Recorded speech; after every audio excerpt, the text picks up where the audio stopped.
passando aqui para falar com vocês sobre algumas coisas, né?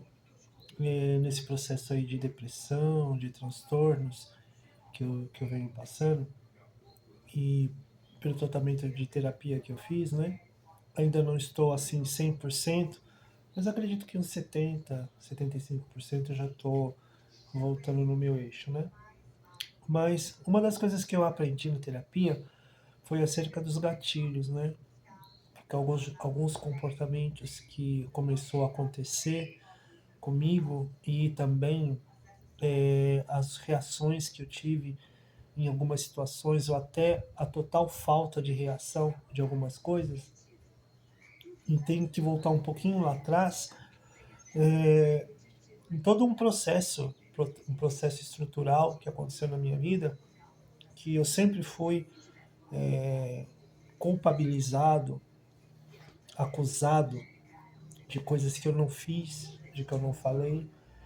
E uma das coisas que mais aconteceu durante toda uma época da minha vida foi por conta de pessoas que tinham uma posição um pouco mais elevada segundo a minha ótica, pessoas que eu gostava, pessoas que eu tinha respeito, pessoas que tinham um lugar ali de autoridade na minha vida. Então, como eu fui também ensinado a nunca revidar, a nunca responder aos mais velhos e tal, então essas pessoas exerceram um poder e uma influência muito grande em mim. Então, muitas das vezes que eu não me manifestava, eu não me defendia, eu não devolvia na mesma moeda, então eu tinha uma reação, que era me recolher. Muitas das vezes, né, em algumas situações na minha infância e pré-adolescência, que eu morava numa casa de uma pessoa que eu achava que essa pessoa era da minha parentela, achava que essa pessoa gostava de mim, e essa pessoa me agredia moralmente, essa pessoa me agredia fisicamente, né? Me agredia espiritualmente, tentou algumas vezes tentativas de assassinato, de acabar com a minha vida mesmo, me empurrou de uma escada, e, e eu sofria esse tipo de situações. E como eu não tinha uma exata compreensão de como que eram essas coisas, eu ia para um galinheiro chorar. E muitas das vezes ela me agredia moralmente, me agredia verbalmente, e ela queria que eu chorasse, eu não chorava, eu sempre guardei muito. Então, nesse processo agora, hoje, que atualmente eu passo, eu tô com um choro guardado aqui dentro, sabe? Não sai, esse choro não sai. E isso eu tenho certeza que está fazendo muito mal e veio fazendo mal durante toda a minha vida. E todas as vezes que eu me senti agredido, muitas vezes que eu me senti ameaçado, e que eu tentava revidar, eu tentava me defender, a grande maioria das vezes eu não tive apoio. Não tive apoio. Nessas situações que eu estou contando para você aqui agora, eu consegui rever isso com a terapia. Quando eu era agredido por essa pessoa, e eu estava morando na casa dessa pessoa porque minha mãe tinha uma condição de vida muito, muito difícil, então ela quis me privar de passar necessidades, de passar fome, então ela me mandou para morar nessa casa, essa pessoa que teoricamente é uma pessoa que era de boa, que dava alguns benefícios, né? E eu acabei sofrendo muito lá. Deveria ter ficado na minha casa, né? Porque na minha casa também eu sofri algumas situações, mas nessa outra casa eu sofri durante muito tempo. Sofri durante dos 7 anos de idade até os 14 para 15 anos de idade. E todas as vezes que eu tentava contar isso para minha mãe, que essa pessoa me agredia emocionalmente, eu era descredibilizado por uma outra pessoa que estava sempre ali no contexto, e um dos motivos também de eu ter muitos traumas, de ter muita coisa também, e estar ressignificando um monte de coisa na minha vida.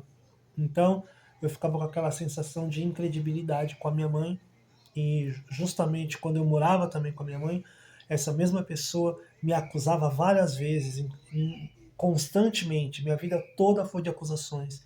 Minha vida toda foi de inverdades. Minha vida toda foi gente falando coisas e muitas das vezes eu não me sentia apto para me defender, porque por essas questões que ficaram no meu subconsciente, sabe?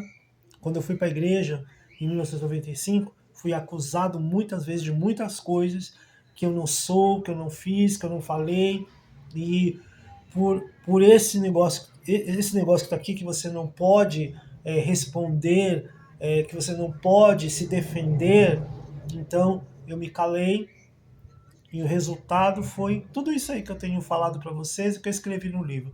Depressão, ansiedade, síndrome de pânico, retenção de emoções e de ficar deslocalizado, não saber como fazer. Não faça isso. Não faça isso. Se defenda. Use das suas armas para depois você não estar nessa condição, dessa confusão mental a qual eu me envolvo. Então, a qual eu estou, né? Então, quando acontece alguma situação dessa, que eu sou acusado de alguma coisa, mesmo que não seja verdade, você pode falar assim, mas quem não deve não teme, quem muito se defende é porque essa não é a questão, essa não é a questão. Não desvalorize o contexto da história de cada um. Cada pessoa é uma pessoa, cada situação é uma situação. Então, todas as vezes que, por exemplo, falam alguma coisa a meu respeito e eu vou querer me defender, aí vem assim aquele comentário, mas o justo não se justifica. Não é nesse contexto. Você não sabe da trajetória da minha vida, você não sabe como que estão as coisas aqui dentro, você não sabe de nada nem de ninguém. Então, o máximo que você deve fazer é ter respeito com a outra pessoa, você só falar quando a outra pessoa te perguntar, você não julgar as pessoas porque você não sabe absolutamente nada de ninguém. Fica na sua, cala a sua boca, guarda a sua boca, guarda a maldade que está dentro de você mesmo. Seja consumido pela maldade que você traz dentro de você mesmo, para você não fazer mal para o outro. É só a dica de hoje nessa semana, tá? E um pouquinho de desabafo também.